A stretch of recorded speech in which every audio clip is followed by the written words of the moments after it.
मंत्र पाठ। ओम सहना भवतु सहनौ भुनक्तु सह वीर्यं करवावहै तेजस्विनावधीतमस्तु मा विद्विषावहै। ओम शांति शांति शांति।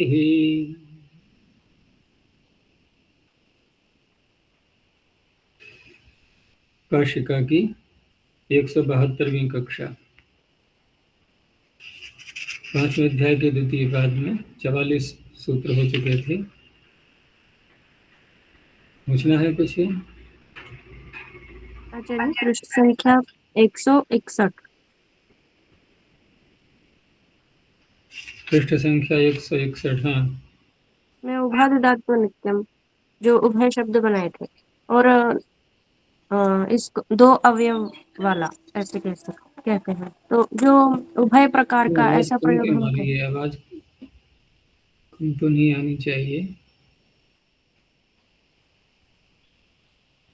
जो हम व्यवहार में उभय प्रकार का अर्थ करते हैं। तो भी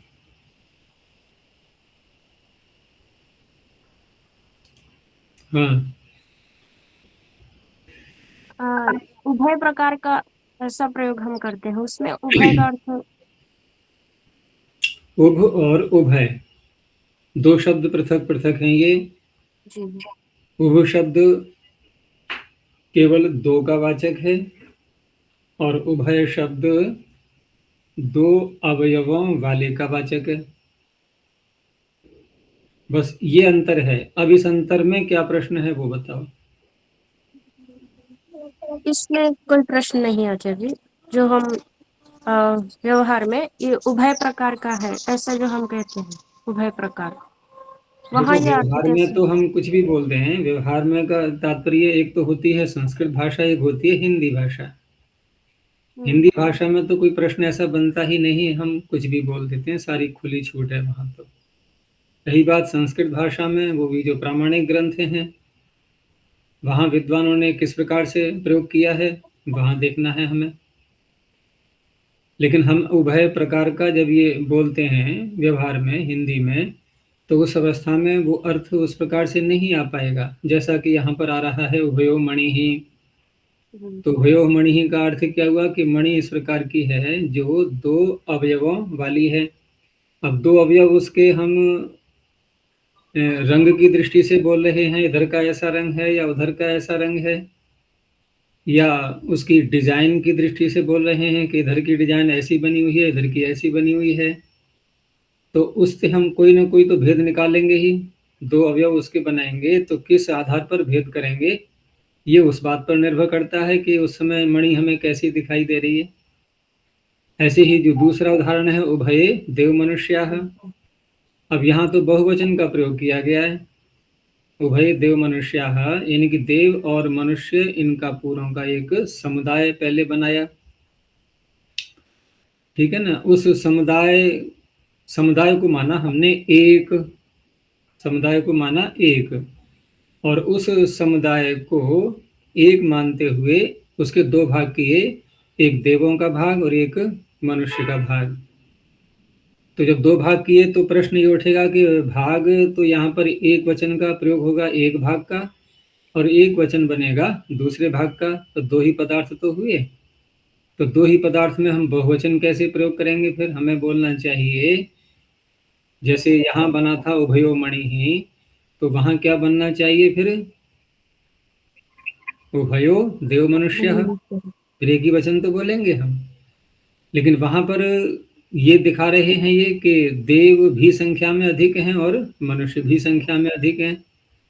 यहाँ पर जो हमने मणि के अवयव किए, उन अवयवों में और कोई बहुत तो नहीं है। अब एक अवयव और एक अवयव बस। यहाँ क्या है, देव मनुष्य में जो पूरा एक समूह है प्राणियों का, पुरुषों का, उसमें देव एक अवयव होते हुए भी उसमें बहुत सारे भेद हैं। बहुत सारे मनुष्य हो गए अलग अलग, ऐसे ही देव भी बहुत सारे हो गए। तो अब वहां पर बहुवचन का प्रयोग कर दिया गया, उभये देव मनुष्याः। लेकिन अर्थ वही निकलेगा कि जिसकी हम बात कर रहे हैं उसके दो भाग हैं। भाग तो हमें करने पड़ेंगे, बिना भाग के ये इस तरह से प्रत्यय का प्रयोग नहीं होगा। तो इस तरह से व्यवहार में भी हमें ये घटाना होगा यदि हम गहनता से जांच करेंगे तो, और नहीं तो हल्के फुल्के रूप से हम भाषा का प्रयोग कर देते हैं, अधिक गंभीरता में नहीं जाते, तो इस तरह के शब्द वहाँ वाक्यों में आ जाते हैं फिर। क्योंकि जहाँ हम बोल रहे हैं कि दो प्रकार की किसी वस्तु को बता रहे हैं, तो उभय प्रकार शब्द के साथ में हम अगर दूसरा वाक्य बनाएं तो दो प्रकार का है नहीं बोल सकते उसी बात को हम। कहीं बोल के देखो कि ये वस्तु उभय प्रकार की है, तो वहां हम ये भी तो कह सकते हैं कि दो प्रकार की है। जी दो प्रकार बोल रहे हैं नहीं बोल रहे हैं, या ये बोलेंगे कि दो है ये।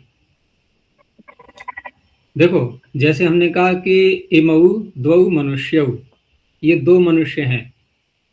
अब यहाँ पर उभय बोल के देखो कि ये उभय मनुष्य हैं ऐसे बोलेंगे या दो प्रकार के हैं ऐसे बोलेंगे। उभय शब्द के साथ में प्रकार लगाते हैं कि नहीं, उभय प्रकार या उभय हैं ऐसे बोलेंगे। नहीं, प्रकार लगाते हैं। प्रकार लगाते हैं ना, ये प्रकार ही बता रहा है कि हम अवयव स्वीकार कर रहे हैं उसके, कि एक प्रकार ऐसा है एक प्रकार ऐसा है। ये प्रकार क्या हो गया, ये प्रकार की व्याख्या कैसे की जाएगी। जैसे किसी एक ही मनुष्य को कहें कि ये तो लगता है ये उभय प्रकार का है, ये कि कैसे, कि कभी ये क्रोध करता है, कभी प्रेम करता है, कभी सत्य बोलता है, कभी झूठ बोलता है। वहां भी हमने दो भाग किए, वहां भी हमने दो भाग किए उसकी प्रकृति के, उसके स्वभाव के। और स्वभाव मनुष्य के अंदर है। तो कल चर्चा हो रही थी ना परसों के धर्म धर्मी का हम अभेद करते हैं व्यवहार में, तो हम बात तो बता रहे हैं यहाँ स्वभाव के दो भेद।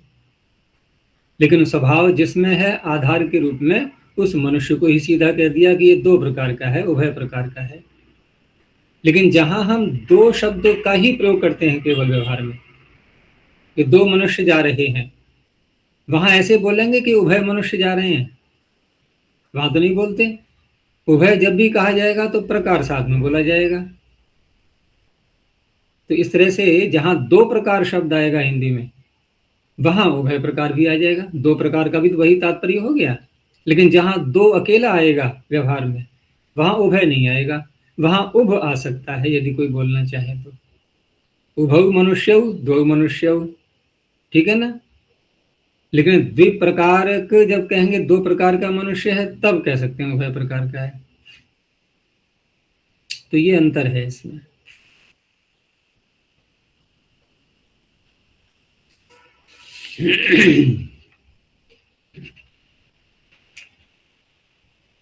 और वैसे तो इन्होंने ये भी कहा था यहाँ वृत्तिकार ने कि उभ शब्दों यदि लौकिकी संख्या, यदि कह के कहा ना, इनको भी लग रहा है कि उभ शब्द लौकिकी संख्या के रूप में सामान्यतया प्रयोग नहीं होता है। उभ शब्द का अकेला उभय नहीं, उभ का भी, उभ को भी इन्होंने लौकिकी संख्या से थोड़ा भिन्न रखा।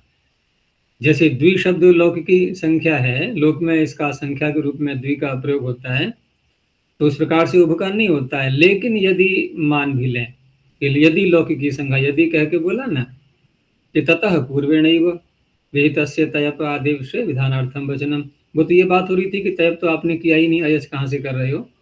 तो कहा कि दोनों प्रकार की बातें आती हैं उभ शब्द के साथ में, कि इसको लौकिकी संख्या नहीं भी स्वीकार करते हैं, कि तब तो कहा कि इसी सूत्र से ही तयप भी कर लेंगे और अयच आदेश भी हो जाएगा। लेकिन यदि लौकिकी संख्या मान लेते हैं इसको, तो फिर ये तयप नहीं करेगा। वो तो संख्या या अवयवी तयप से ही संख्या यदि लौकिकी मान ली हमने तो उससे हो जाएगा, और अयच इससे हो जाएगा। तो इसीलिए कहा ना अथ न संख्या। तो दोनों ही पक्ष यहाँ इन्होंने स्वीकार किए हैं, लौकिकी संख्या के रूप में भी और नहीं भी।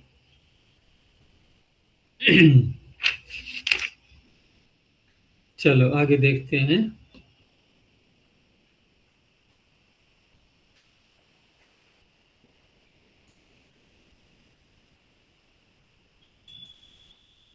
तो आगे सूत्र आ रहा है तदस्मिन् अधिकमिति दशांताड्यः। तद अस्मिन् अधिकम,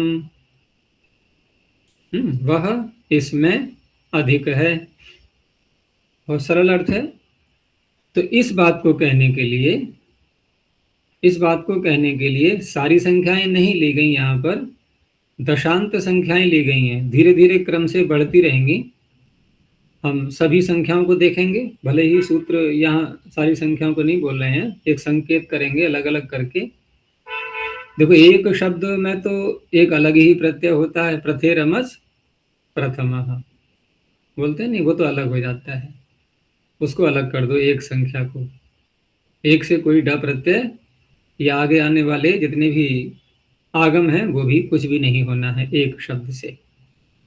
द्वि से प्रारंभ हो जाएगा सारा खेल ये। लेकिन अभी हमने किस संख्या को लिया, हम देखेंगे सभी संख्याओं को, हम द्वि से एक को छोड़ करके सभी संख्याओं को देखेंगे। यहाँ प्रारंभ हम किससे कर रहे हैं, दशांत से। अब दशांत संख्याएं कितनी हैं, जरा गिन के बताओ पहले। दश नहीं, दशांत। एकादश, द्वादश, त्रयोदश, चतुर्दश, पंचदश, षोडश, सप्तदश, अष्टदश और नवदश, बस। और भी कोई है तो ढूंढ के बताना। यही है, ठीक है ना। ये संख्याएं हैं दशांत, इनके लिए ये सूत्र बन रहा है। हो गया स्पष्ट। अब देखते हैं एक एक करके। तो तदिति प्रथमा समर्थाद अस्मिन्निति सप्तम्यर्थे। अच्छा, वो जो मैंने कहा था कि प्रथ से प्रथम वो एक से प्रथम बनता है, उसको हम आगे जोड़ेंगे, अभी उसको छोड़ देते हैं, उसको आगे जोड़ेंगे जब पूर्ण प्रत्यय करेंगे तब।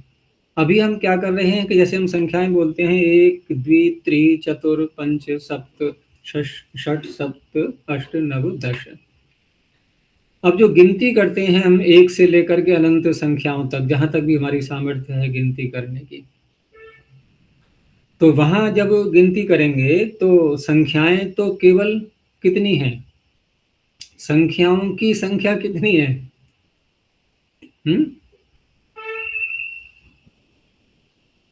संख्याओं की संख्या कितनी है? अंक कितने हैं? अब तो प्रश्न आ गया समझ में। अंक तो 9 है। अंक 9 है। आज आवाज कम आ रही है, कुछ सेटिंग में गड़बड़ हो गई है। अंक 9 है, ठीक है ना, 1 से लेके 9 तक। 0 अंक नहीं है क्या? शून्य, उसको अंकों से बाहर मत करो, बहुत महत्व है उसका। वो कहेगा मेरी इतनी जो है उपेक्षा कर दी गई, ऐसा नहीं, बहुत आवश्यकता है उसकी भी, तो वो भी अंक है, ठीक है ना। भारत ने तो दिया था शून्य सभी को, वो सुना है नहीं, शून्य दिया जब भारत ने तब लोगों को गिनती करना आया तो कहने का तात्पर्य, हम एक, द्वित्रि आदि जो संख्याएं बोलते हैं, लेकिन संख्याएं तो हम आगे और भी बोलेंगे, तो क्या करेंगे, अब जोड़ेंगे। अब अभी बढ़ाएंगे उसमें एक एक में, और उसी में जोड़ते जाएंगे, तो बन जाएगा फिर एकादश, फिर द्वादश, फिर त्रयोदश, ऐसे बनाएंगे नहीं। एक तो ये होता है, लेकिन जब 100 से आगे निकलेंगे तब 100 से आगे निकलेंगे फिर कैसे करेंगे। यहाँ तक तो हमने देख लिया सारा, एक एक में एक बढ़ा दिया, इस तरह से जैसे विंशति 10 में 1 बढ़ा दिया, 2 बढ़ा दिए, 3 बढ़ा दिए, 9 बढ़ा दिए, नवदश हो गया। फिर विंशति आ गया, एक अलग इकाई आ गई। विंशति में फिर 1 2 3 4 1 2 1 द्वित्रि ये बढ़ा दिए। फिर त्रिंशत आ गया, फिर उसमें 1 द्वित्रि आदि ये बढ़ा दिए। जब 100 से आगे निकलेंगे, हम नवति नव तक पहुंच गए, शतम बोल दिया। अब जब शतम के आगे बोलेंगे फिर कैसे बोलेंगे, क्योंकि ये जो प्रकरण चल रहा है ना यहाँ पर, यद्यपि यहाँ इन्होंने अभी दशांत को ही लिया है, आगे और भी बताएंगे, लेकिन ये संख्याएं अधिक, जैसे दशांत पहला शब्द है एकादशन, एकादशन ये दशांत शब्द है, लेकिन दशांत के बाद हम जो ड प्रत्यय कर रहे हैं, ये कर रहे हैं अधिक अर्थ में। तो सीधा सा अर्थ हुआ कि एकादश यानी कि 11 अधिक हैं जिसमें, 11 अधिक हैं जिसमें। तो ये व्यवहार करते समय हम कौन सी संख्या को आधार बनाते हैं और उसमें हम 11 और बढ़ाएं? ये प्रश्न उठता है। क्या 20 में हम 11 जोड़ दें? क्या 30 में 11 जोड़ दें? क्या 55 में 11 जोड़ दें? कहाँ जोड़ें 11? तो आगे बताया जाएगा कि ये जो नियम चलता है ये शत में और सहस्त्र में ही चलता है, शत में और सहस्त्र में। तो 100 में या 1000 में हम 11, 12, 13 ये सब जोड़ करके एक एक एक वाक्य बना लेते हैं बस। जैसे हिंदी में कहते हैं ना 111, 111, तो एक वाक्य बन गया पूरा 111। यहाँ का क्या बोलेंगे? एकादशम शतम। अब ये एकादशम किसका बना विशेषण? शतम का। शतम को ही एकादशम कहा जा रहा है यहाँ पर, एकादशम शतम। ये शत कैसा है? 11 अधिक वाला है, ठीक है ना। एकादशा, एकादश अधिका अस्मिन, ऐसा शत है ये। अब क्योंकि शत सहस्त्र का नियम क्यों रखा है, फिर तो कोई 20 में भी 31 के कहने के लिए क्या बोलेगा कि 20 में 11 बढ़ गए हैं, तो एकादश विंशति यहाँ भी तो बनने लगेगा। फिर एकादशा विंशति ही, क्या अर्थ हो गया? जैसे एकादशम शतम 111, और एकादशा विंशति का अर्थ क्या हो जाएगा फिर? हिंदी में भी नहीं बोलते ना, हिंदी में भी नहीं बोलते ऐसे। 111, 100 तो हो गया 100, तो 1, 20, 11 ऐसे बोलते हैं क्या 31 को? 31 को ऐसे नहीं बोलते ना हिंदी में, 1, 20, 11, जैसे 111। तो ये दिखाना चाह रहे हैं यहाँ पर कि शत में और सहस्त्र में बस दो ही स्थलों में, यानी दो संख्याओं को अधिक जब कहा जाता है तब ये प्रत्यय होता है। चलो देखते हैं आगे।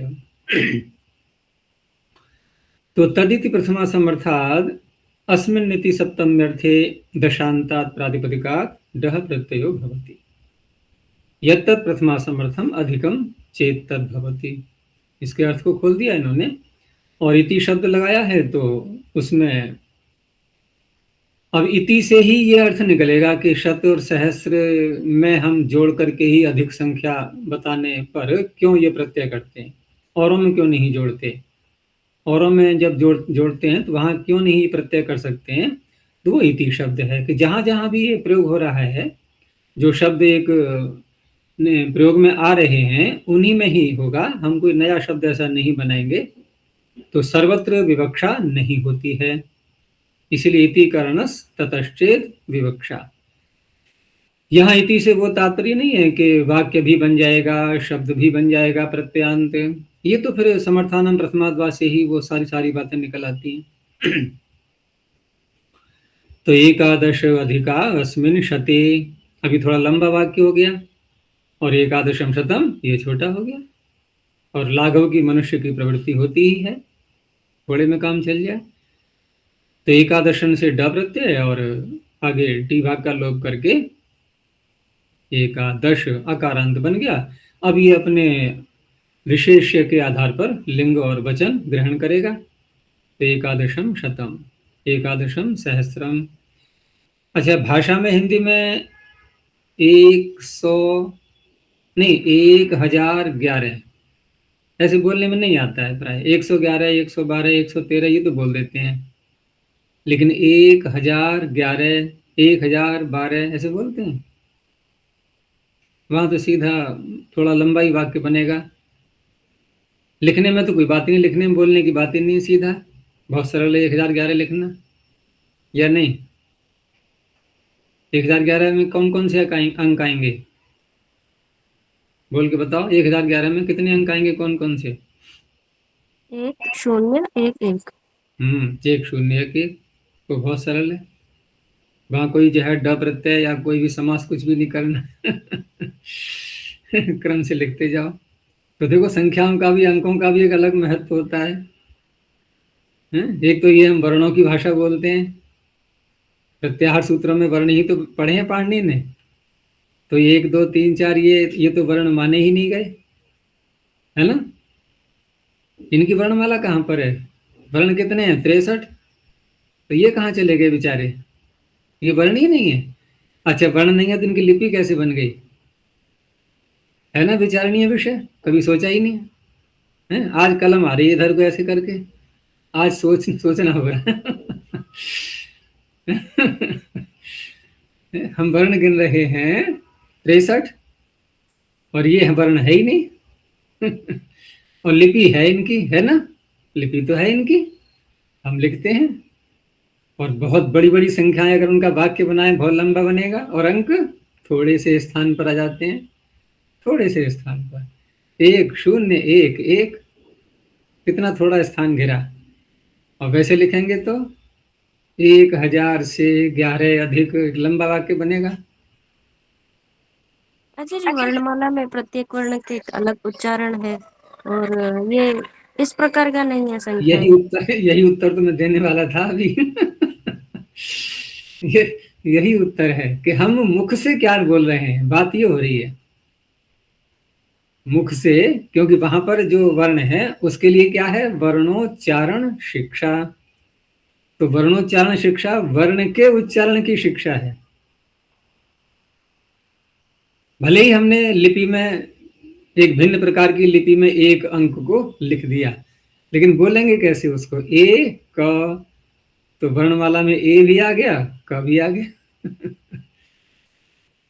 तो वर्णमाला है ना, वर्णों के उच्चारण की शिक्षा है।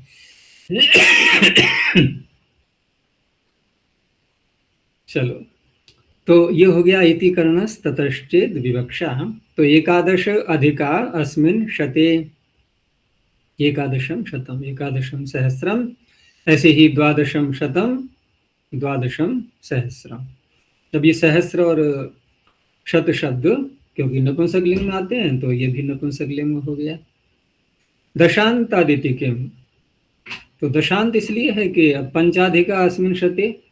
अब वैसे तो हम हिंदी में कह सकते हैं 105, लेकिन यहाँ ऐसा व्यवहार नहीं आता। यहाँ यदि एक वाक्य में या विशेषण बनाना भी होगा शत का, तो कैसे बोलेंगे, पंचाधिकम शतम, समास करके ऐसे बना लेंगे विशेषण, गौरी समास करके के पंच अधिका अस्मिन, तो समास तो हो जाएगा। समास तो वहां भी हो जाएगा। एकादशम शतम को यदि बहुरी समास करके बोलेंगे तो कैसे बोलेंगे, कैसे बोलेंगे, एकादश एकादश अधिका यस्मिन, जिसमें एकादश अधिक हैं।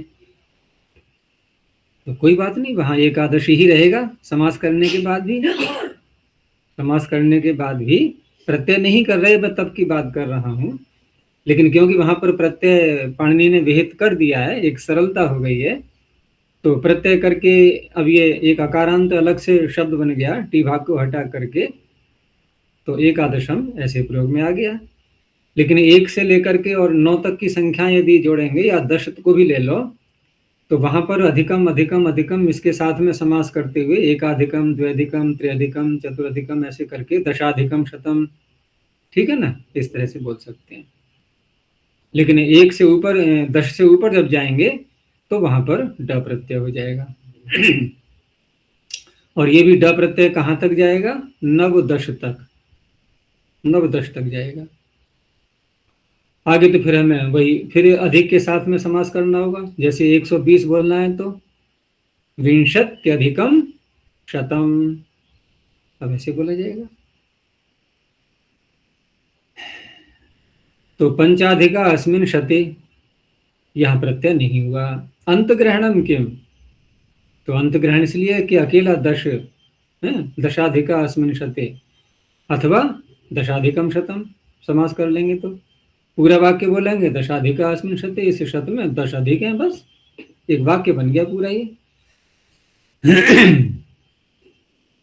आगे कहा प्रत्ययार्थेन च समान जातीय प्रकृत्यर्थे सति प्रत्यय इष्यते। यहाँ एक बात और कहा ध्यान देने की, कि प्रत्यय का जो अर्थ है, प्रत्यय का जो अर्थ है, प्रत्यय का अर्थ क्या है कि अस्य, वो अस्मिन, अस्मिन दिया ना, अस्मिन, इन इसमें ये अर्थ यहां से निकल रहा है। ठीक है ना, क्योंकि सूत्र में कहा था अस्य अस्मिन, तो अस्मिन इति सप्तम्यर्थे प्रत्यय भवति, सप्तमी के अर्थ में प्रत्यय है, तो प्रत्यय का अर्थ क्या हो गया, सप्तमी। तो प्रत्यार्थे न च समान जातीय प्रकृत्यर्थे, और प्रकृति कौन है यहाँ पर प्रकृति वो है जिससे हम प्रत्यय कर रहे हैं, जैसे एकादश से प्रत्यय कर रहे हैं तो एकादश प्रकृति हो गई। तो प्रकृति का अर्थ और प्रत्यय का अर्थ ये जब समान जातीय होते हैं, फिर समझो बात के लिए कि प्रत्यय का अर्थ क्या हुआ, अस्मिन, और अस्मिन कह किसको रहा है, शत को, जिस इसमें, किसमें, शत में। और प्रकृति का अर्थ क्या है, प्रकृति का अर्थ, प्रकृति जो है उसी का वही अर्थ है, एकादश का अर्थ है एकादश। अब कहा कि समान जातीय होना चाहिए, तो समान जातीय का तात्पर्य यहाँ पर है कि जैसे शत क्या है, संख्या, ठीक है ना, शत क्या है, संख्या, ऐसे ही एकादश क्या है, संख्या, ये समान जातीयता भी हो गई यहाँ पर। तो उस अवस्था में प्रत्यय इष्ट है। अब जैसे देखो, एकादश कार्षापणा अधिका अस्मिन कार्षापण क्षते यहाँ एक जिस समूह की बात की जा रही है, जिस समूह की बात की जा रही है वो समूह कौन सा है, 100 कार्षापण का। 100 कार्षापण को कहा गया कार्षापण शत, ठीक है ना। कार्षापण शत किसको कह रहा है, 100 कार्षापण को। अब अस्मिन से हम किसको बोलेंगे, कार्षापण शत को, यानी कि कार्षापण को। अब कहा कि प्रत्यय का अर्थ भी, प्रकृति का अर्थ भी वही होना चाहिए, तो प्रकृति का अर्थ यहाँ पर हम प्रत्यय किससे कर रहे हैं, एकादश से। लेकिन एकादश अर्थात जो संख्याएं होती हैं, ये संख्याएं विशेषण बनती हैं किसी की, तो एकादश किसका विशेषण बन रहा है यहाँ पर, कार्षापण का। तो कार्षापण को ही तो कह रहा है एकादश शब्द। एकादश शब्द का अर्थ यानी कि प्रकृति का अर्थ, ये भी कार्षापण, और अस्मिन जिसको कह रहा है कार्षापण शब्द को, वो भी कार्षापण। समझ में आ गया। तो हमने प्रत्यय कर लिया, और प्रत्यय करके वाक्य क्या बन गया, एकादशम कार्षापण शतम। अब हिंदी में कैसे बोलेंगे इसको, 111 कार्षापण, ये इसका अर्थ हुआ। अब हम विपरीत उदाहरण देकर के समझेंगे इसको कि इह तु न भवति, कहां पर, कि एकादश मासा अधिका अस्मिन कार्षापण शते। अब देखना यहां पर कार्षापण शत, ये तो कार्षापण को कह रहा है, ये अस्मिन का अर्थ हो गया। और प्रकृति कौन है यहाँ पर, एकादश, ये किसको कह रही है, माश को। हो गया ना अंतर, ये समान जातीय नहीं है। अब कहना क्या चाह रहा है वक्ता कि 100 तो है कार्षापण और 11 माशे हैं। जैसे कोई कहे कि 550 पैसे, ठीक है ना, तो क्या अर्थ हुआ इसका, 500 रुपये 50 पैसे, ये अर्थ हुआ। ये नहीं हो सकता ना, ये ऐसा ही तो वाक्य बन रहा है यहाँ अगर बनाए तो, कि 100 कार्षापण यानी 100 कार्षापण। अब 100 कार्षापण मान तुम बोलेंगे, 111 माश, ऐसे बोलने में आएगा फिर 111 माश, जबकि ऐसा अर्थ नहीं है। 100 कार्षापण है, 11 माश है, यानी कि दोनों के अलग अलग वाक्य बनेंगे, यहाँ प्रत्यय नहीं हो सकता। तो इह तु न भवति एकादश मासा अधिका अस्मिन कार्षापण शते, ये समान जातीयता नहीं है। आगे फिर उन्होंने वो बात भी स्पष्ट कर दी कि हम अधिक संख्याएं बोल करके जब प्रत्यय करते हैं तो वो केवल शत और सहस्र के लिए ही अलाउड है, और किसी के लिए नहीं है। तो शत सहस्रयोश्च इष्यते, इष्यते वहीं कहा जाता है कि जहां पर कोई अन्य तो प्रमाण नहीं मिलता, बस केवल एक प्रयोग के आधार पर कि ऐसा ही इष्ट है, ठीक है ना, ऐसा ही प्रयोग दिखाई देता है।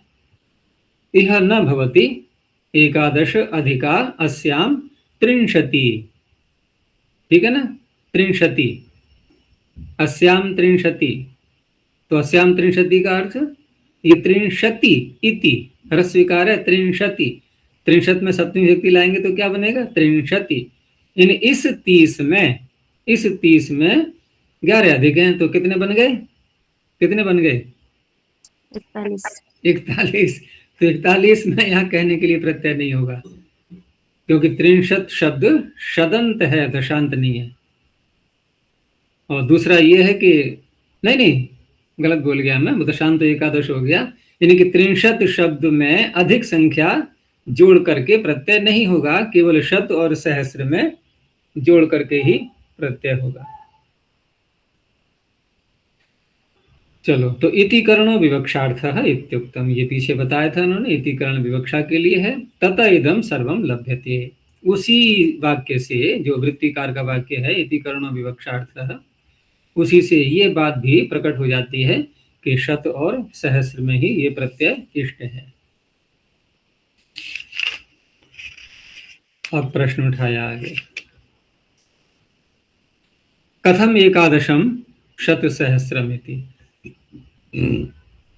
देखो पीछे इन्होंने क्या कहा था कि शत और सहस्र द्विवचन था ना, शत सहस्रयोः, शत में और सहस्र में अधिक संख्या जोड़ करके प्रत्यय इष्ट है।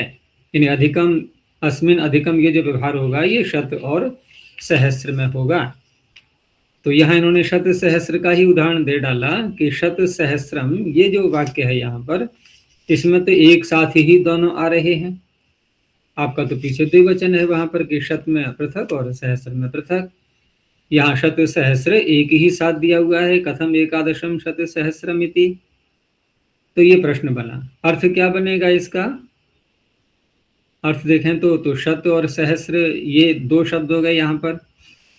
तो शत सहस्र को किस तरह से खोलेंगे?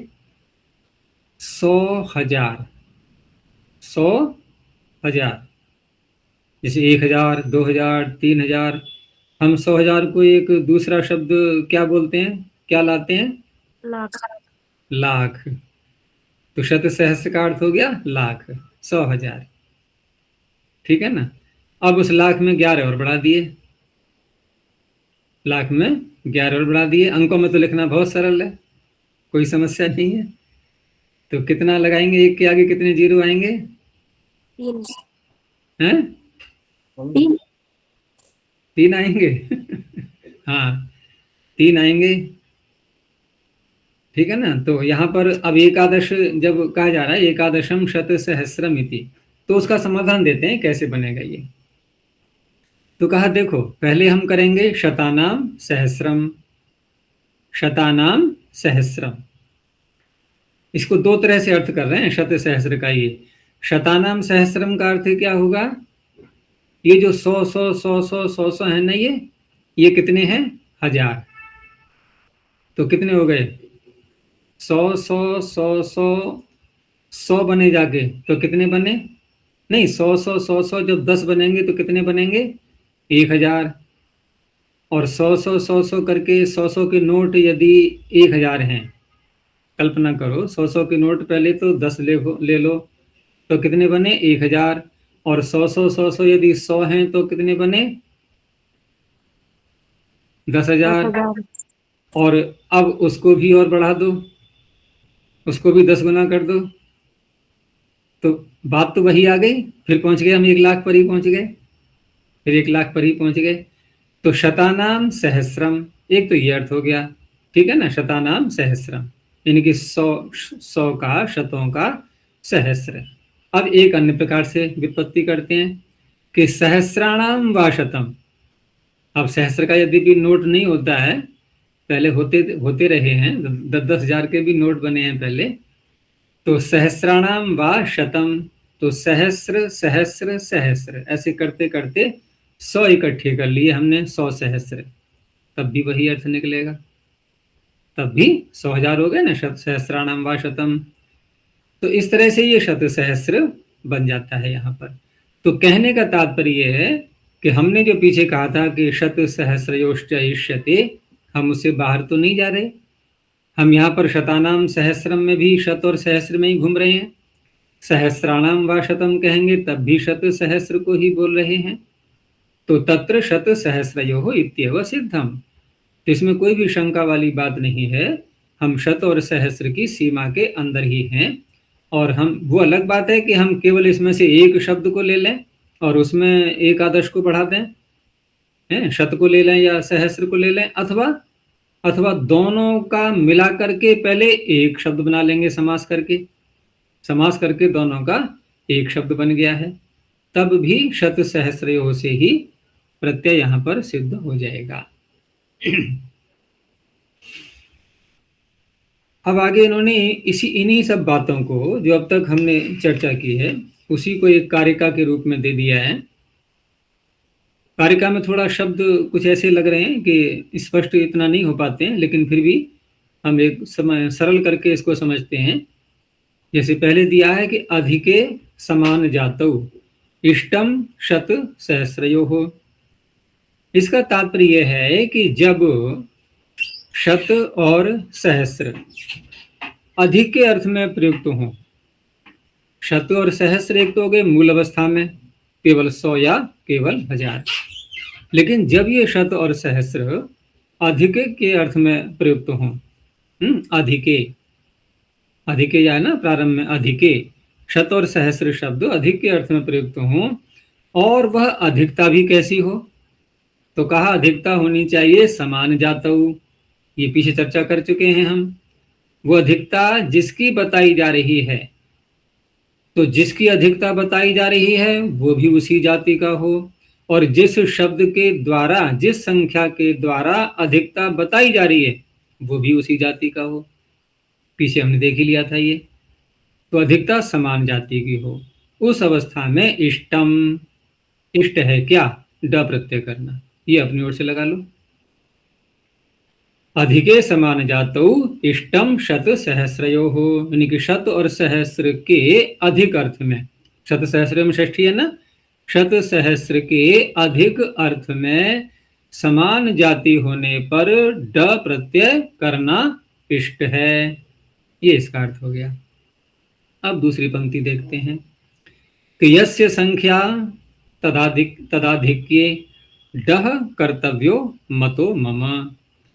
अब रही बात कि जिस शब्द से यहां पर हम वही लेंगे शत या सहस्र, कि जिस शब्द की संख्या अधिकता के रूप में बताई जा रही है, यानी कि जिस शत या सहस्र की संख्या अधिकता के रूप में बताई जा रही है उसी शब्द से ड प्रत्यय करना चाहिए।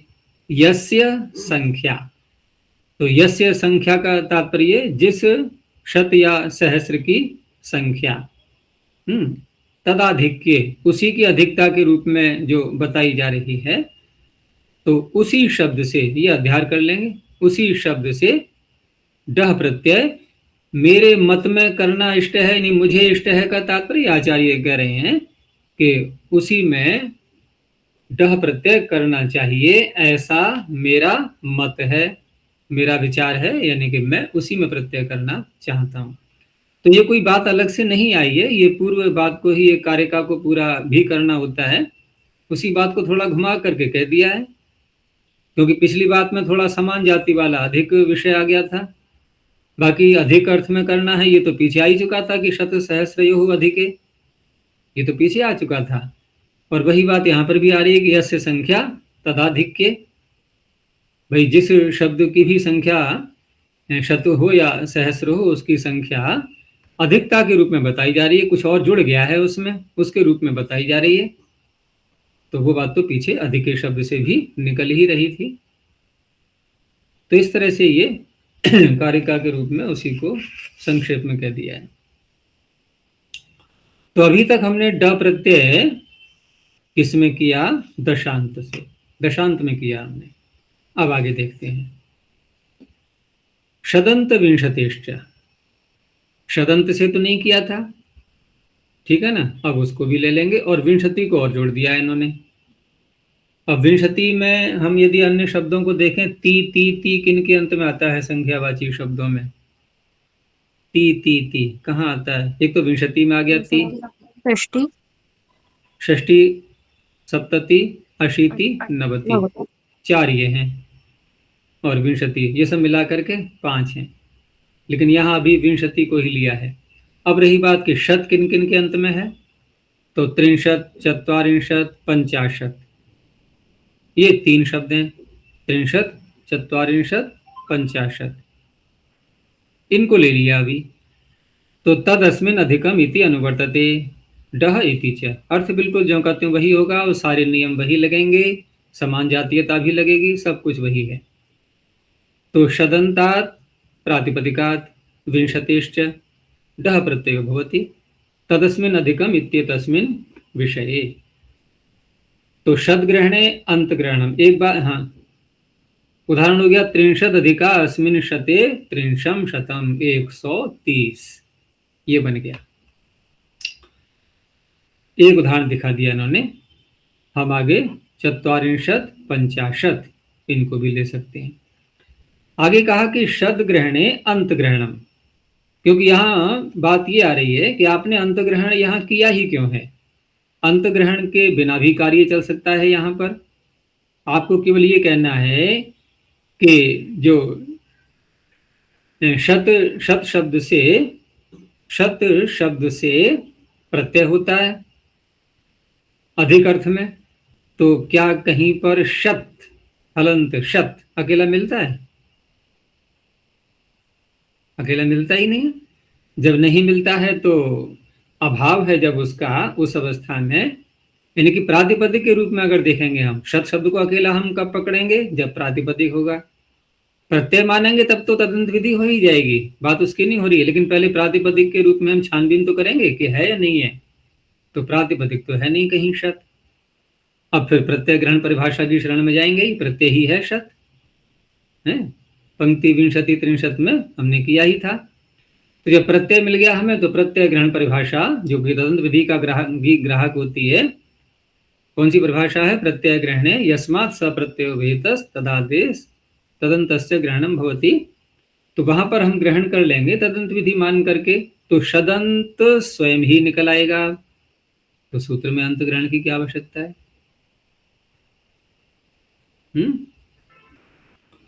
तो उस अवस्था में इन्होंने कहा कि शद ग्रहणे अंत ग्रहणम क्यों किया इन्होंने, कि शद ग्रहणे अंत ग्रहणम प्रत्यय ग्रहणे यस्मात् स तदादेह अधिकार्थम।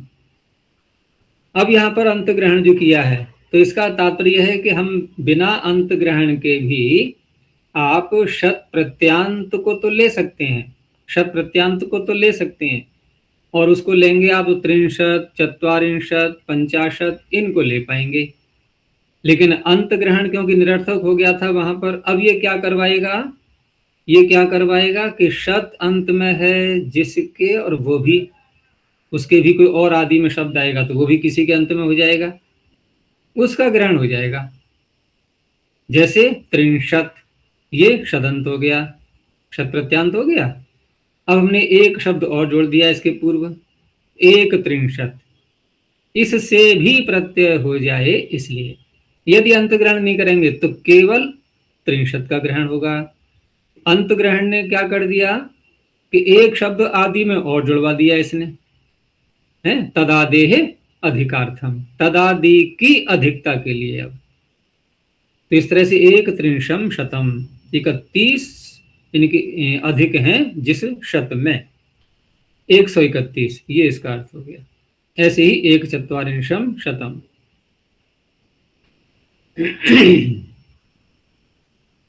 आगे कहा कि संख्या ग्रहणम च कर्तव्य। आपने यहाँ शदंत विंशतिश्च, विंशति में तो कोई प्रश्न नहीं था, लेकिन शदंत में जो यहाँ कहा है, ये यहाँ संख्या भी साथ में कहना चाहिए। इह माभूत गो त्रिंशत अधिका अस्मिन गोशते, जैसे यहाँ इन्होंने त्रिंशत शब्द से पूर्व एक शब्द को जोड़ा था तदादि की अधिकता के लिए, जो अभी उत्तर दिया था उसमें एक शब्द को इन्होंने जोड़ा त्रिंशत से पूर्व। हमने क्या किया कि त्रिंशत से पूर्व गो शब्द को जोड़ लिया।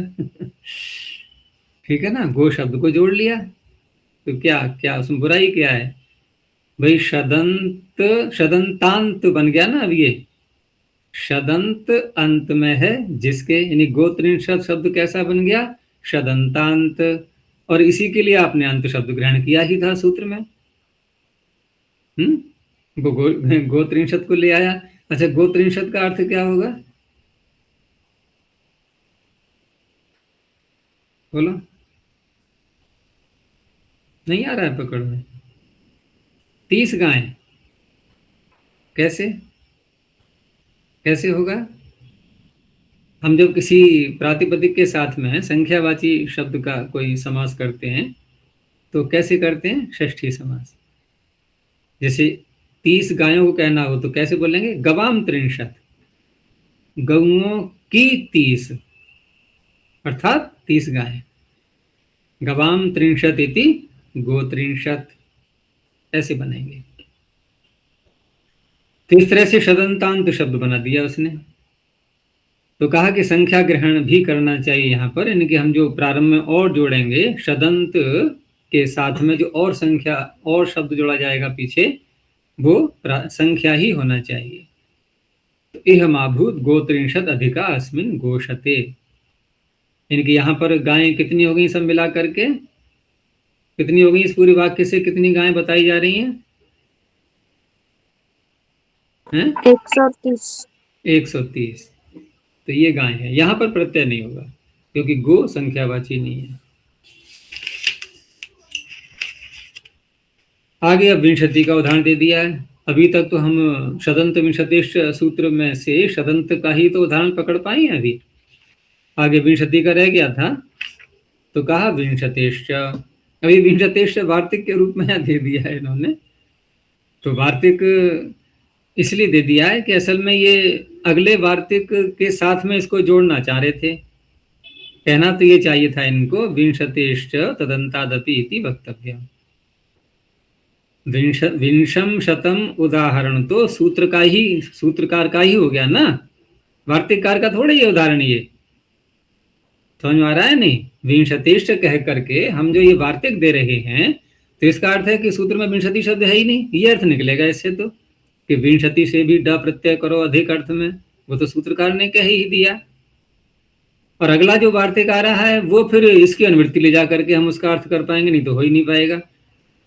तो कहने का तात्पर्य है ये वार्तिक अगले वार्तिक से जुड़ा हुआ ही है। ये पता नहीं किस कारण से ये अलग कर दिया इन्होंने, ये जुड़ा हुआ ही है क्योंकि विंशम शतम तो सूत्र का उदाहरण बनेगा, वार्तिक का नहीं बनेगा। इसलिए अगले वार्तिक के साथ में अर्थ करो इसका, वो सार्थक हो जाएगा। क्योंकि पीछे जो हमने शत शब्द में अंत को निरर्थक मानते हुए षदंतांत का ग्रहण किया था, विंशति में तो वो नियम नहीं लग पाता। तो वार्तिककार कह रहा है वहां भी ऐसा ही कर लो आप, वहां भी हम तदादि एक शब्द आदि में और ले सकते हैं। तो तदंतादपि इति वक्तव्यम, विंशति शब्द में भी तदंत का ग्रहण, इन तदंत से भी ड प्रत्यय हो जाता है, ऐसा कहना चाहिए। तो विंशति के पूर्व एक शब्द और आ गया, तो एक विंशम शतम 121। दक्षिणा देते हैं ना बहुत से लोग 121 की। दक्षिणा में 101, 111, 121, 131 भी चलता है, कहीं कहीं 151। ठीक है ना। अब अनुभव इसलिए है कि हम लोग भाई पंडित का काम भी कभी कभी किया है जीवन में। पौरोहित्य कर्म भी, तो उससे अनुभव हो गए इन चीजों के भी। अच्छा, यहाँ पे 116 का प्रचलन अधिक है। ये तो पहली बार सुन रहे हैं हम ऐसा। हो सकता है क्योंकि अलग अलग पौराणिक परंपराओं में ये चलता रहा है सब, तो उस आधार पर है ये। चलो आगे देखते हैं। फिर कहा यहाँ पर संख्या ग्रहणम से कर्तव्यम, ये सब पीछे की बातें वही चली आ रही हैं। जैसे षदंतांत में भी वहां पर कहा था कि हमें प्रारंभ में संख्या ही जोड़नी है, जैसे वहां गो शब्द को जोड़ दिया था, ऐसे यहाँ पर भी विंशति से पूर्व एक शब्द न जोड़ करके गो शब्द को जोड़ करके कहा कि यहाँ भी संख्या ग्रहण करना चाहिए। यह माभूत गो विंशति ही अधिका अस्मिन गोशते। गोशते, इसमें एकता को हटा देना पुस्तक में, गोशतते लिख दिया है इन्होंने, गोशते।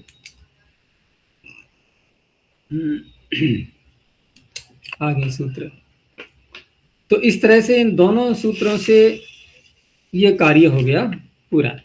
तो इस तरह से अधिक संख्या बताते समय हमें जो ड प्रत्यय करने की अनुमति मिली है वो या तो मिली है हमें दशांत से, अथवा शदंत से और शदंतांत से, और विंशति से और विंशत्यंत से। बस और शब्द बनाने होंगे तो या तो हम बहुरी समास करके प्रयोग करें या फिर पूरा वाक्य बोलें, बस इतना ही है।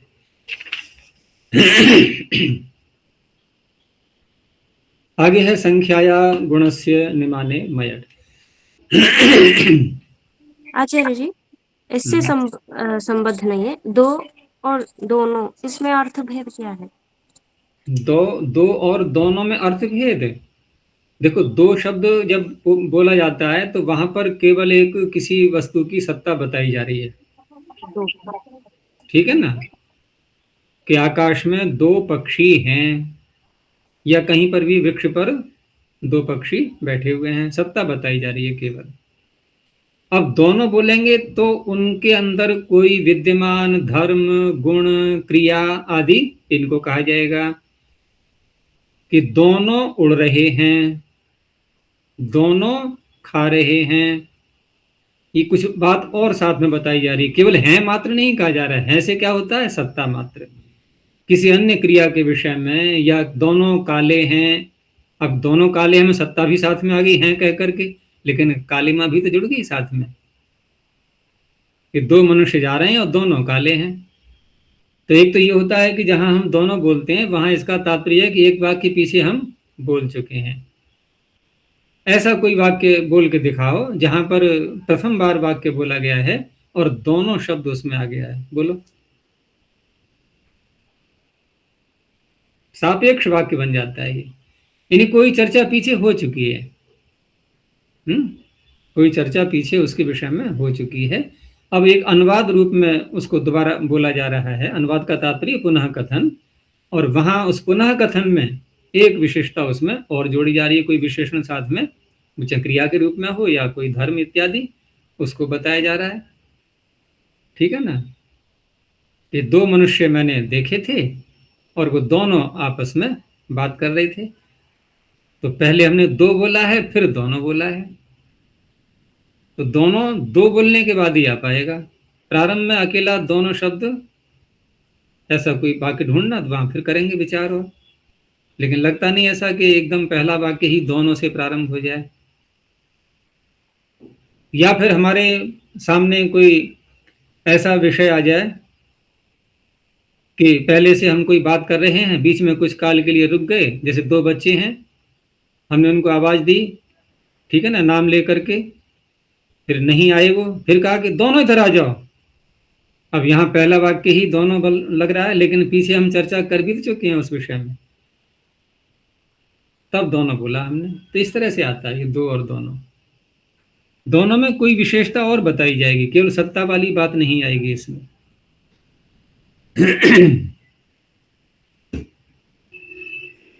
तो संख्याया गुणस्य निमाने मयट तदस्य इत्यन वर्तते, ये तो शब्द पीछे से इनको मिल गया, और तदस्य संजातम इत्यतः, यहां से इन्होंने तदस्य को ले लिया, क्योंकि पीछे जो आया था वो तद अस्मिन अधिकम, ये बीच में आ गया था। तदस्य संजातम पीछे छूट गया था, तो तदस्य को वहीं से उठा लिया इन्होंने आवश्यकता के अनुसार। तो तदिति प्रथमा समर्थात् संख्यावाचिनः प्रातिपदिकात् अस्य इति षष्ठ्यर्थे मयट प्रत्ययो भवति। ये तो अर्थ हो गया इसका कि संख्याया मयट। अब रही बात कि गुणस्य निमाने, ये दिया हुआ है सूत्र में, तो उसका अर्थ खोल रहे हैं कि यत्तत् प्रथमा समर्थम गुणस्य निमाने चेत तद वर्तते, गुण के निमान में। अब यहाँ गुण और निमान ये दोनों शब्द एक अलग अर्थ को बोल रहे हैं, इसलिए उनको खोलना पड़ता है। देखो, जब कोई शब्द सूत्र में भी उसी अर्थ को लिए हुए है जो अर्थ प्रसिद्ध है, तब उसको खोलने की, उसके अर्थ करने की आवश्यकता नहीं होती है। लेकिन थोड़ा सा अंतर दिखाई देता है तो वृत्तिकार क्या करते हैं, उसके अर्थ को भी स्पष्ट करते हैं। फिर स्पष्टता वहीं करने की आवश्यकता होती है जहां कुछ अस्पष्ट हो रहा हो। स्पष्ट है तो कोई बात ही नहीं।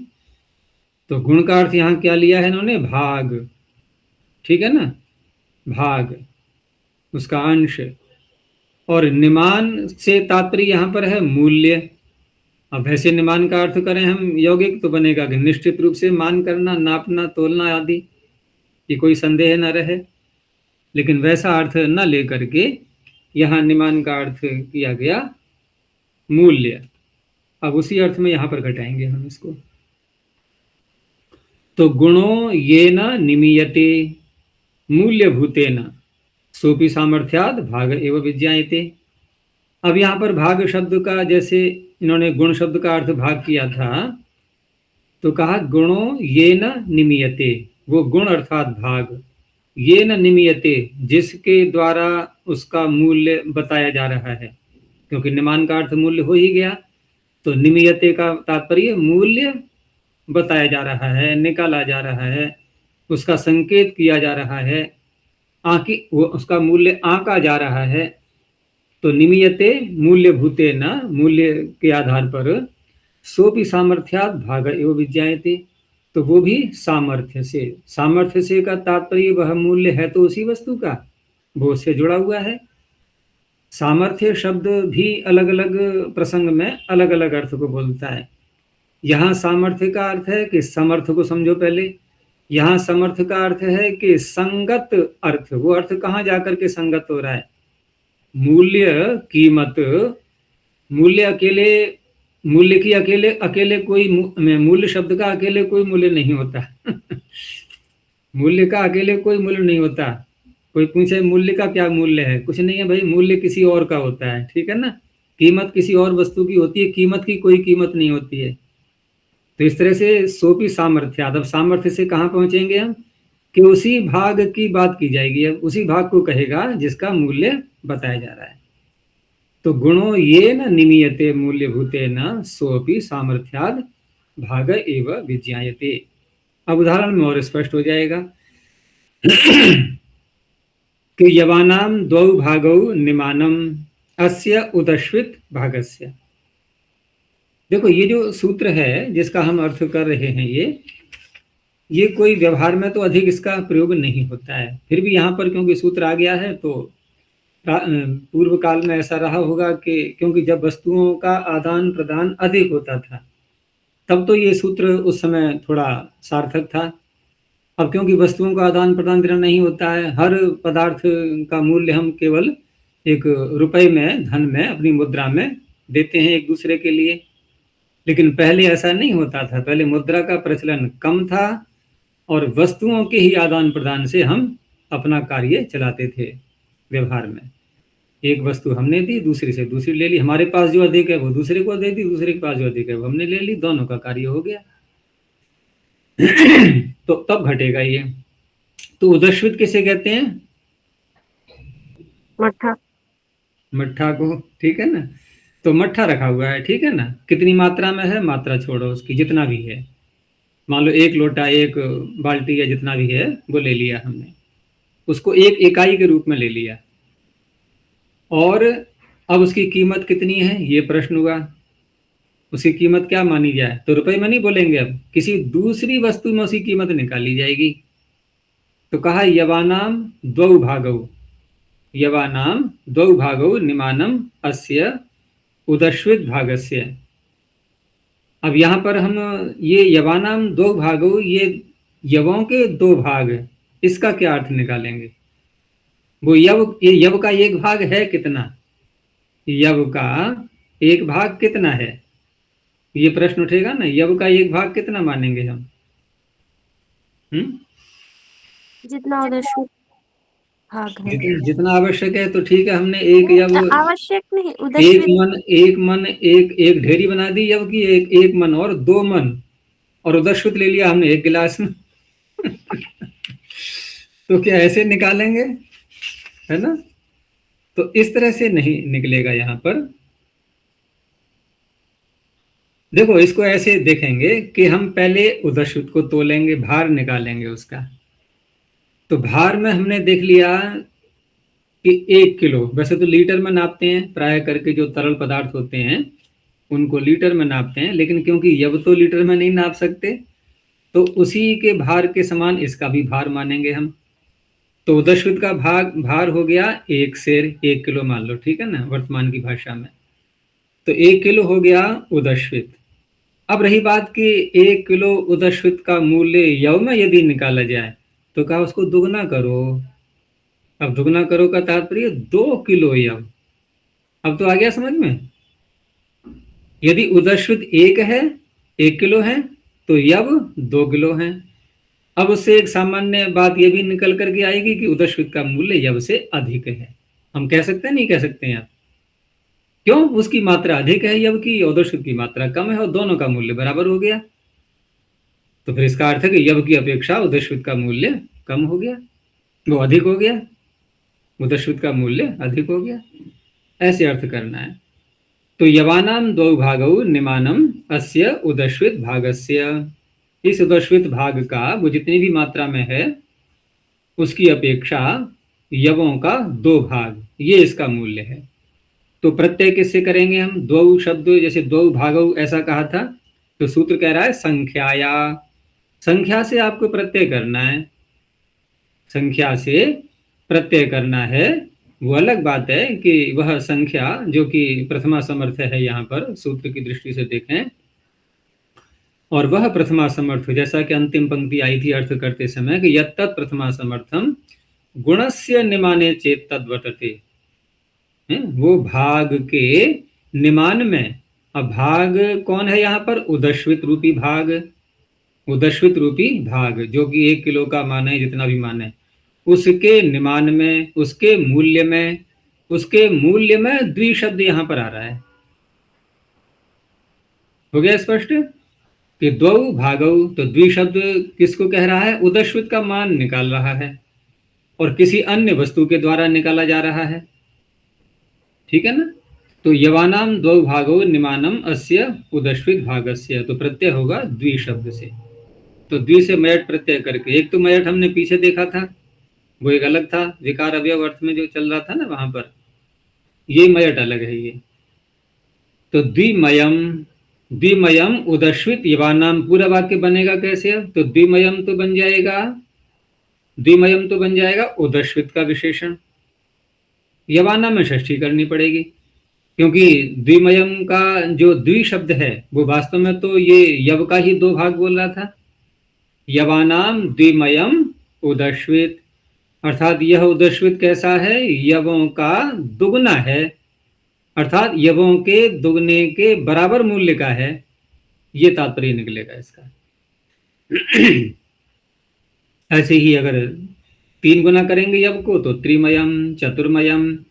अब जिस वस्तु को भी हम दुगुना, तिगुना, 4 गुना कर रहे हैं, विग्रह करते समय उसको बोला जाएगा, और जो प्रत्यय करने के बाद जो पूरा वाक्य बनेगा वहां पर भी उसका नाम षष्ठ्यंत के रूप में आएगा, जैसे द्विमयम यवानाम, उदश्वित यवानाम।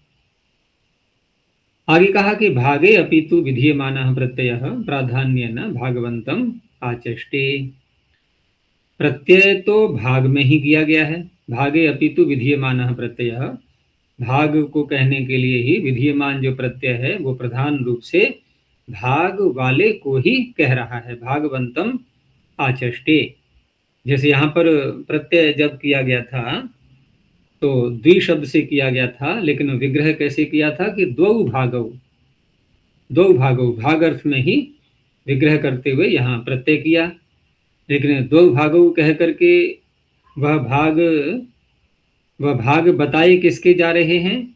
यद्यपि हम यव के 2 भाग मान रहे हैं, लेकिन उदश्वित के 1 भाग को ध्यान में रखते हुए कि उदश्वित का 1 भाग और यव के 2 भाग। तो इस तरह से तेन सामानाधिकरण्यम भवति। तो अब यहाँ पर जिस उदश्वित के भाग को कहने के लिए हमने द्वि शब्द का प्रयोग किया, मयट प्रत्यय लगाया उससे, तो द्विमयम शब्द किसका बनेगा? समानाधिकरण उदश्वित का। तो उदश्वित के साथ में ही फिर इसकी विभक्ति वचन आदि सब होंगे, जैसे नपुंसकलिंग एक वचन, तो द्विमयम में भी ऐसा ही होगा, द्विमयम उदश्वित। गुणस्य इति च एकत्वम विवक्षितम। गुणस्य इति च एकत्वं विवक्षितं तेन इह न भवति कि द्वौ भागौ यवानां त्रय उदश्रितः इति। अब यहाँ गुणस्य इति च एकत्वं विवक्षितम का तात्पर्य है कि गुण अर्थात जो भाग है, तो भाग का यहाँ पर एकत्व विवक्षित है। जिस वस्तु का हम मूल्य निकाल रहे हैं वह वस्तु एक इकाई के रूप में पहले आपको स्वीकार करना पड़ेगा। जैसे उदश्रित को हमने एक इकाई मान लिया, चाहे वो 1 किलो मान लें, चाहे 1 मन मान लें, जितना भी है वो एक इकाई के रूप में उसको पहले स्वीकार किया गया है। लेकिन यहाँ जो उदाहरण दिया है इन्होंने, विपरीत उदाहरण, वो कैसा है कि द्वौ भागौ यवानाम, यवों के तो 2 ही भाग रखे इन्होंने, जैसे पीछे था यवानाम 2 भागौ, लेकिन जिस उदश्रित को हम ले रहे हैं वो वहां पर 3 इकाइयां रखी हैं वहां उसकी, तो ऐसे में फिर व्यवस्था नहीं बन पाएगी। वहां अगर हम द्विमयम बोल भी देंगे तो द्विमयम बोलने के बाद उदश्रित शब्द को कैसे बोलेंगे कि त्रय और जुड़ा हुआ है वो उसके साथ में, तो वाक्य बन ही नहीं पाएगा। तो जिस वस्तु का मूल्य निकाला जा रहा है वो एक इकाई के रूप में पहले उसको स्वीकार करना होगा। अच्छा जी, हम जो दुगुना तिगुना बोलते हो, गुना यही गुण है? नहीं, दुगुना तिगुना भी बोलते समय वहां मूल्य की बात तो खैर नहीं होती है, लेकिन हाँ इतना तो है कि दुगुना तिगुना जो शब्द आते हैं ये भी सब सापेक्ष हैं। जैसे यदि केवल हम दुगुना शब्द बोल रहे हैं किसी के भी साथ में कि ये जो आप पदार्थ लेकर के आए हो बाजार से, जैसे चीनी खरीद करके लाए कि ये चीनी दुगुनी है, अगला व्यक्ति तुरंत ही प्रश्न करेगा किससे दुगुनी है, तो हमें एक चीज और बतानी पड़ेगी कि इससे दुगनी है ये, कि मैं जो पहले लाया था उससे आप दुगनी लाए हो। मैं पहले 1 किलो लेकर के आया था, आप 2 किलो लेकर के आ गए, तो बताना पड़ेगा ना किससे दुगनी है। तो किससे लेकिन वहां दुगनी मूल्य है? की बात नहीं हो रही, वहां मूल्य की बात नहीं है कोई ऐसी। अच्छा जी, किससे दुगनी है ऐसा प्रश्न पूछने पर जो उत्तर आएगा वो एकत्व में ही आएगा? हाँ, वहां जिसको हम कह रहे हैं ये दुगनी है, वो तो एक ही वस्तु हो गई, वो तो एक ही वस्तु हो गई। देखो जिससे दुगनी है, हाँ नहीं नहीं, हाँ जिससे दुगनी है जिससे बताया जाएगा वो एक होगा, और जो आया है वो उसका डबल हो गया, फिर वो उसका डबल हो गया। जिससे हम तुलना कर रहे हैं उसको इकाई के रूप में लेंगे पहले हम। अब यदि मान लो हम पहले 2 किलो लाए, दूसरा व्यक्ति ले आया 4 किलो, दुगनी है कि नहीं है। लेकिन हम जो 2 किलो लाए थे उस 2 किलो शब्द को भूल जाओ, वो पूरा एक समूह, ढेर, राशि चीनी की, वो इकाई के रूप में है वहां पर, उसकी अपेक्षा ये दुगनी है। इकाई तो स्वीकार करना ही होगा। तो वही इन्होंने कहा था कि गुणस्य इति च एकत्वम विवक्षितम, एकत्व तो चाहिए। लेकिन यहाँ क्योंकि मूल्य की बात हो रही है, वहां दुगनी तिगुनी शब्द जो व्यवहार में बोलते हैं वो मूल्य न होने पर भी बोल देते हैं।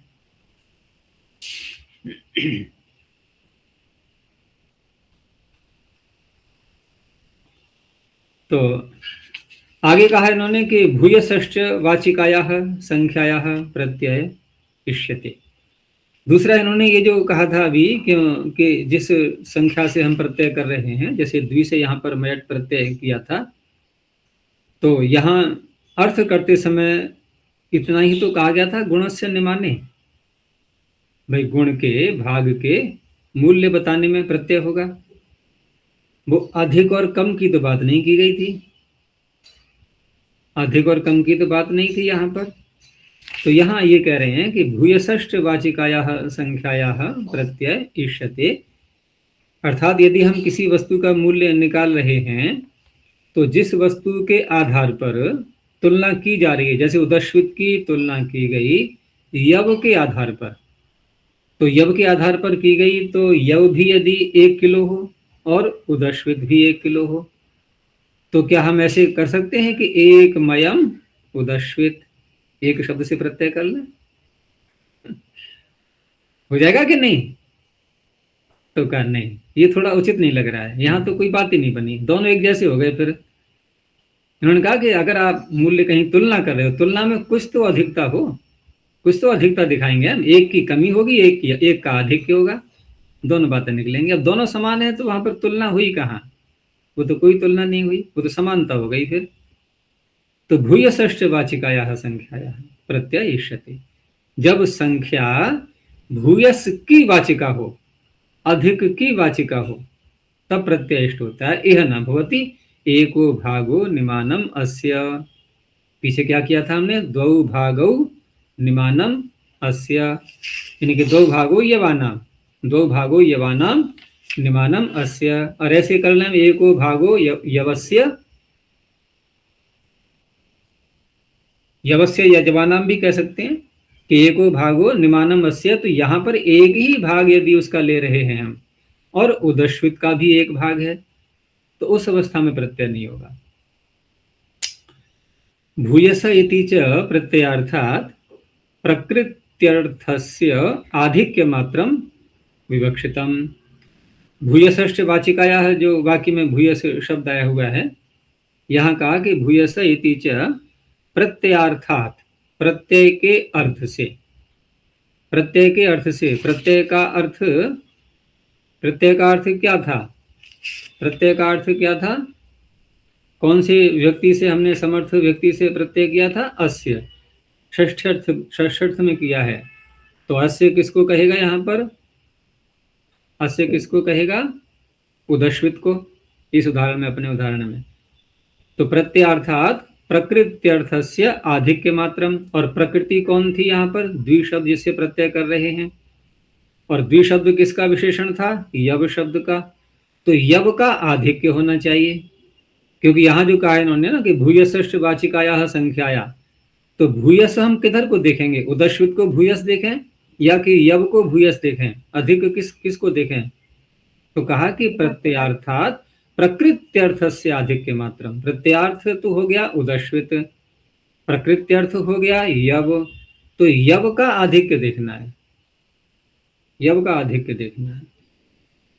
अब रही बात कि यहाँ भूयस और बहु, तो चलो एक ही अर्थ को कहने वाले हो गए, क्योंकि आपने कहा कि भूयस होना चाहिए अर्थात बहुत होना चाहिए। तो बहुत, दो को तो हम बहुत नहीं बोलते हैं, दो को तो बहुत नहीं बोलते। आपने कहा दो भागो यवानाम, ये बहुत कहाँ हुए? प्रश्नकर्ता ये कह रहा है बहुत तो दो से अधिक होते हैं। हम बहुवचन किसको कहते हैं? द्विवचन को अलग बोलते हैं ना, द्विवचन को तो बहुवचन नहीं कहते।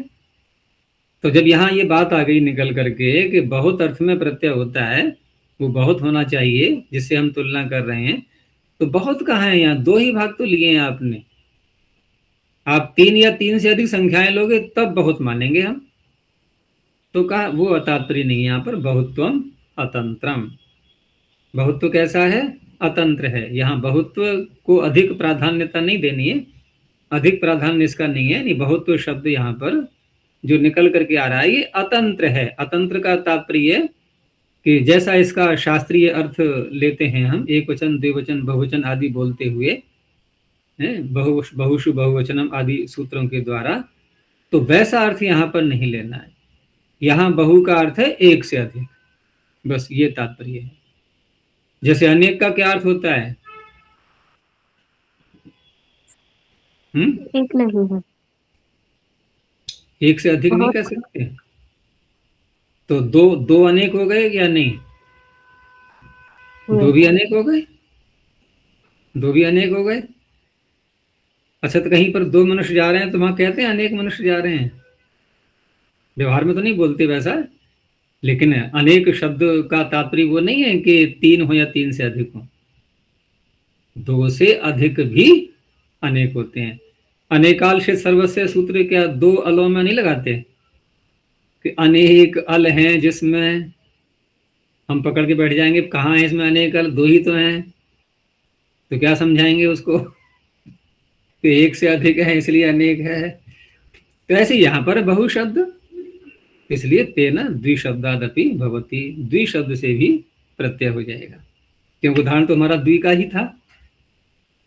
और गुण शब्द है समानावयव वचन, गुण शब्द जो आ रहा है यहाँ पर, जिसका अर्थ भाग किया गया था, तो यहाँ पर समान अवयव वचन, समान अवयव का वाचक, समान अवयव का वाचक का तात्पर्य है कि जैसे उदश्वित और यव की जो चर्चा हुई थी यहाँ पर, तो वहाँ यव उदश्वित की जो इकाई हम ले रहे हैं, उतनी ही इकाई के, उतने ही भार के 2 यव लेंगे हम, 2 ढेरी यवों की, उतनी ही भार की, ठीक है ना। जैसे देखो यहाँ पर क्या है, तेन यह न भवति कि द्वौ भागौ यवानाम, ये वाक्य पीछे बोला ही था हमने कि द्वौ भागौ यवानाम, लेकिन उदश्वित कितने हैं, उदश्वित है 1.5, तो समान इकाई कहाँ बनी, समान अवयव नहीं बने।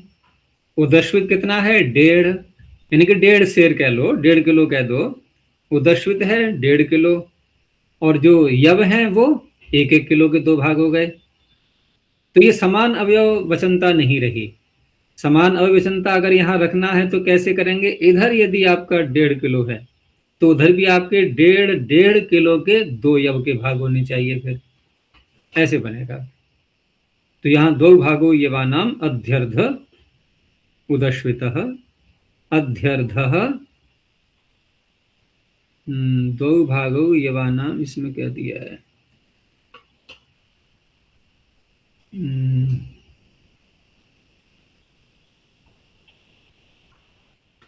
2 भागौ यवानाम अध्यर्ध उदश्वित इति।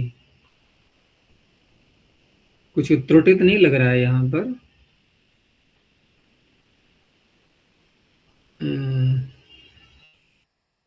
यदि उदश्वितः में हम षष्ठी माने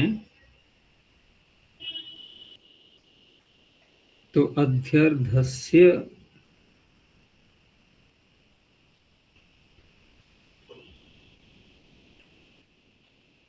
अध्यर्ध इसी का तो बनेगा विशेषण। इसको और थोड़ा देख लेना, क्या इसमें कहीं गड़बड़ हो रही है कुछ। 2 भागो यवानाम, यवों के तो 2 भाग हो गए, ठीक है ना, और यवों के 2 भाग, क्योंकि प्रत्यय तो यहाँ हुआ नहीं है, ऐसा ही वाक्य रहेगा ये। जैसे पीछे हमने विग्रह किया था कि यवानाम 2 भागौ अस्य, तो उदश्वित भागस्य न कह करके यदि षष्ठी लाएंगे वहां पर तो क्या बनेगा, अस्य उदश्वितः। तो उदश्वितः तो यहाँ पर भी हम षष्ठी का ही मानेंगे।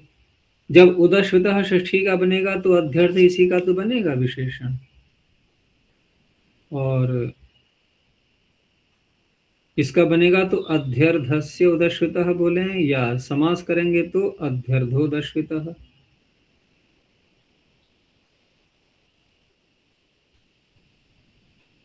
ये कुछ अस्पष्ट जैसा है वाक्य। चलो फिर करेंगे इस पर, देखना कहीं किसी को ध्यान आता है तो, क्योंकि अध्यर्धः उदश्वितः, अध्यर्धः तो नहीं बोल सकते यहाँ पर, उदश्वितः में तो षष्ठी ही माननी होगी क्योंकि विग्रह करेंगे ही ऐसे हम। और उदश्वित का ही ये अध्यर्थ जो है ना 1.5, यानी आधा और उसके ऊपर अध्यर्थ, जितना उदश्वित है 1 शेर या 1 किलो, उसमें और आधा चढ़ा हुआ है तो 1.5 बन जाता है ये। चलो फिर देखना इसको। आगे है निमेये चापी दृश्यते। तो निमेये चापी दृश्यते, और सूत्र ने क्या कहा था, निमाने है, गुणस्य निमाने, वार्तिककार कह रहा है निमेये। तो निमान और निमेय में तो अंतर स्पष्ट होगा ही भाई। निमान जिसके द्वारा हम मापन कर रहे हैं, और निमेय जिसका मापन किया जा रहा है, जिसका मूल्य निकाला जा रहा है, वो हो गया निमेय। तो निमेय में भी ये प्रत्यय हो जाता है मयट, ये वार्तिककार का कहना है। तो निमेय वर्तमानायाः संख्यायाः निमाने प्रत्ययो दृश्यते। तो निमेय में वर्तमान जो संख्या है उससे भी मूल्य निकालने में प्रत्यय देखा जाता है। अब पहले हमने यव के द्वारा उदश्वित का मूल्य निकाला, अब क्या देख रहे हैं कि उदश्वितो द्वौ भागौ, उदश्वितो द्वौ भागौ निमेयम। बात वही है यहाँ पर भी, यहाँ भी हमें उदश्वित का ही मूल्य निकालना है, लेकिन उदश्वित क्योंकि निमेय है यहाँ पर, तो अब निमेय अर्थ में प्रत्यय करना है, तो इस शब्द को पहले ले आए हम कि उदश्वित के 2 भाग, उदश्वितो 2 भागौ निमेयम, नापने योग्य है, मूल्य निकालने योग्य हैं। किसके द्वारा, कि अस्य यव भागस्य। अब यव भाग हो गया 1। अब यहां देखें हम तो ऐसे व्युत्पत्ति करने में, ऐसे वाक्य में मूल्य किसका अधिक दिखाई दे रहा है हमें, उदश्वित का या यव का। यहाँ मूल्य किसका अधिक लग रहा है, यानी कि 2 किलो यदि उदश्वित है तो यव केवल 1 किलो है, तो यहाँ पर अधिक मूल्यवान वस्तु कौन सी हो गई, यव हो गया। पिछले उदाहरण में क्या था, उदश्वित अधिक मूल्यवान था, क्योंकि 2 भाग हमें यव के लेने पड़े थे, 2 उसके बराबर।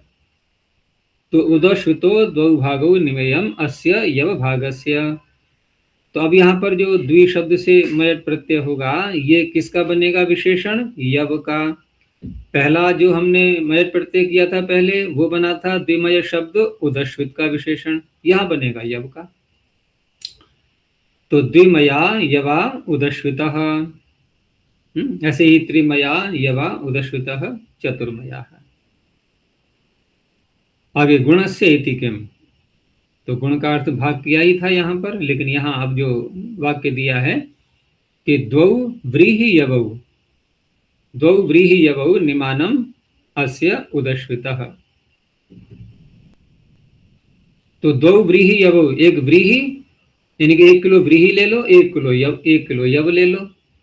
तो द्वौ व्रीहि यवौ निमानम अस्य उदश्वितः। उदश्वित तो एक ही पदार्थ है यहाँ पर, और उस पदार्थ के मूल्य को निकालने में जिन 2 वस्तुओं को लाया जा रहा है, जिनसे तुलना की जा रही है, वो 2 इकाइयां अलग अलग हो गई, व्रीहि और यव।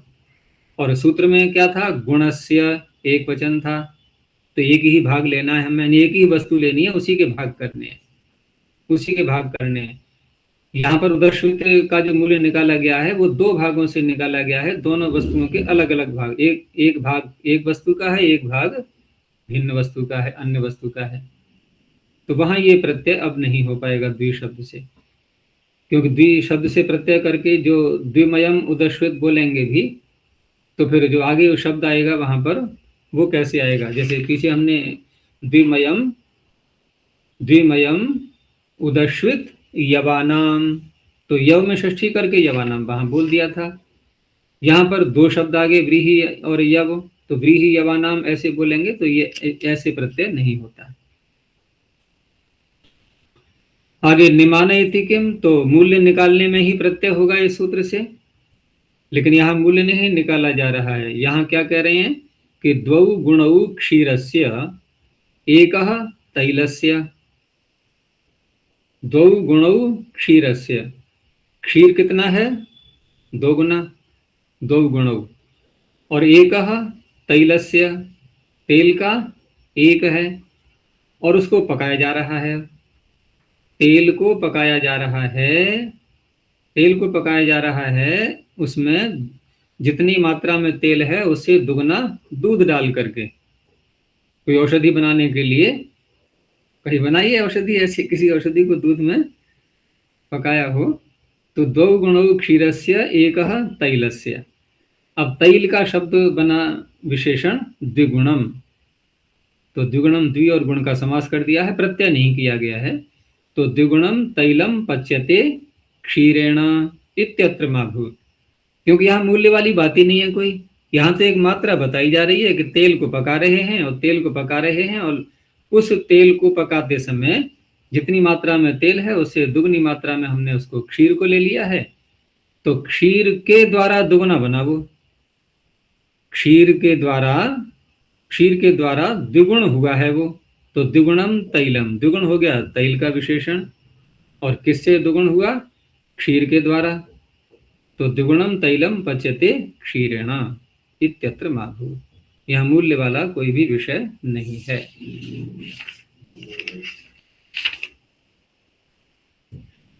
चलो फिर आज तो इतना ही रखते हैं, अब कल से फिर ये पूर्ण प्रत्यांतों का प्रकरण प्रारंभ होगा, और इसमें हम फिर सारी संख्याओं को देखेंगे कि कोई भी छूटे नहीं। तो प्रथम तो मैंने कहा ही था, वो तो अलग शब्द बनेगा, बाकी फिर द्वि से लेकर के आगे तक की सभी संख्याओं में कोई ना कोई पूर्ण प्रत्यय हम ला सकते हैं।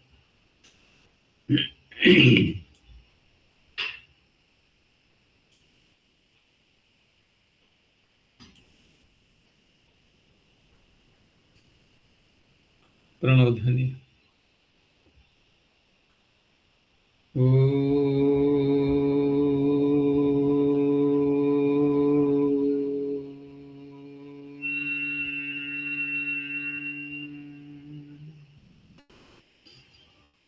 शांति शांति शांति।